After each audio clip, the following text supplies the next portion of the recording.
We feel like we're in pretty good shape right now, but a tough stretch of football coming up. It starts with UCLA this week. 3-4, but they're a much more talented team than that record would indicate. They got a lot of speed, a lot of athleticism, and so our guys can't be fooled by the record because they're a good football team and got a lot of good players. So that's our challenge this week. Not season ending, and so that's the good news. Is they're at this point in time, we don't believe they're season-ending injuries. I think Coach Erickson was the one who first visited with Joe about his, whether he'd be receptive. It was us who reached out to Joe given our situation at running back. We figured we'd test the waters with Joe and see what his interest level was, and not interest level, but physically, did he feel like he could do it? And then I talked to Joe a little more at length. He talked to his people that are close to him, family members, and when it was all said and done, he felt like it was the right thing to do to come back and help the football team. He really hit the ground running, I guess you can say, at practice.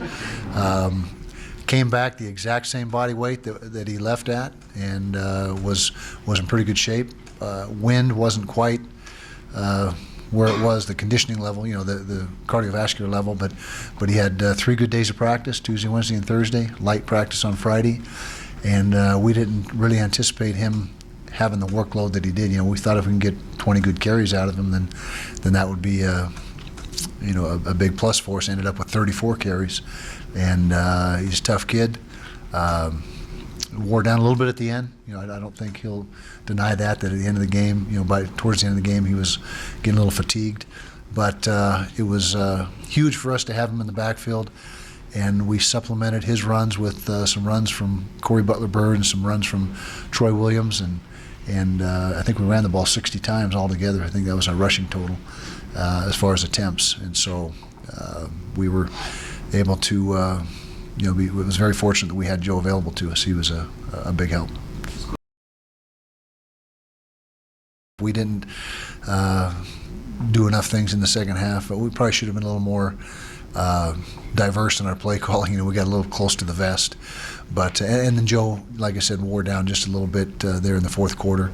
But give credit to Oregon State; they came out at halftime, came out from halftime, and really played with a great deal of passion and energy.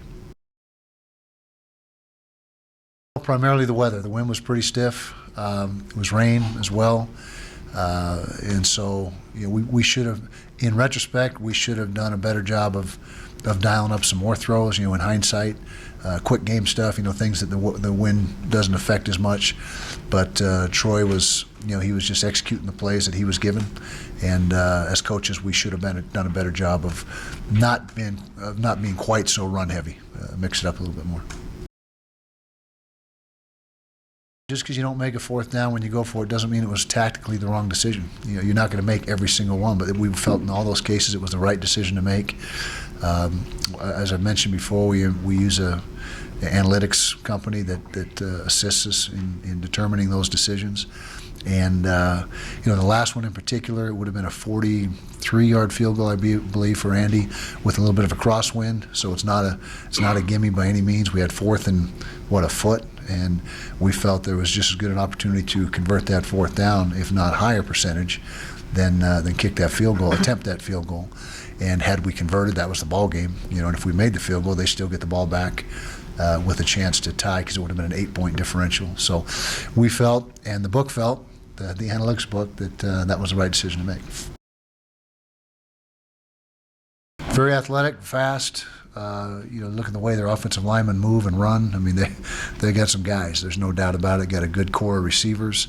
Already talked about the quarterback. Defense, they're playing good on defense. They're playing very well on defense. They're among the league leaders statistically and in a lot of defensive categories, leading the league in defensive pass efficiency defense. So they've got a lot of things going for them. They've struggled turning the ball over. They're tops in the league in turnovers. I think they have 14 right in there, which is tops in the league. So that's been an issue for them, is possessing the football.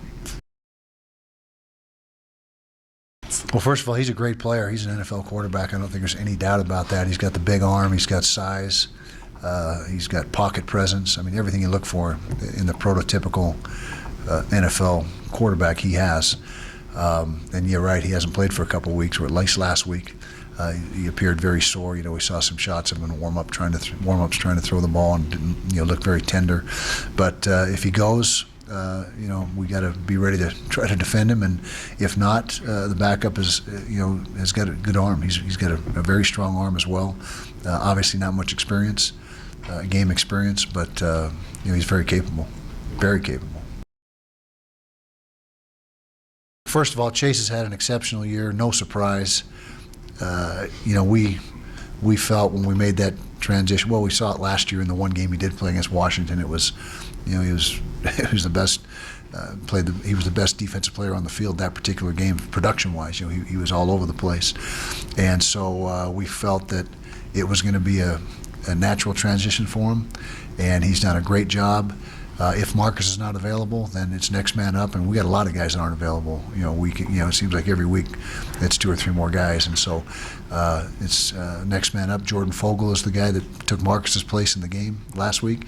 Came in and did a good job, and so if Jordan's out there with him again, then they'll work fine together. Thought he responded very well, and he's also got a pretty good load special teams wise.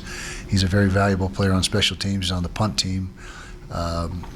Kickoff return team, kickoff team. I mean, we got to. If he indeed is starting this week, if Suni is not available, then we got to try to lighten that load a little bit on special teams. But he played very well, and that's what you got to do when your number's called. Everybody that's a 2 is 1 snap away from being the starter, and anyone that's a 3 is 2 snaps away, and that's how you got to approach it. You got to be ready when and if your number's called.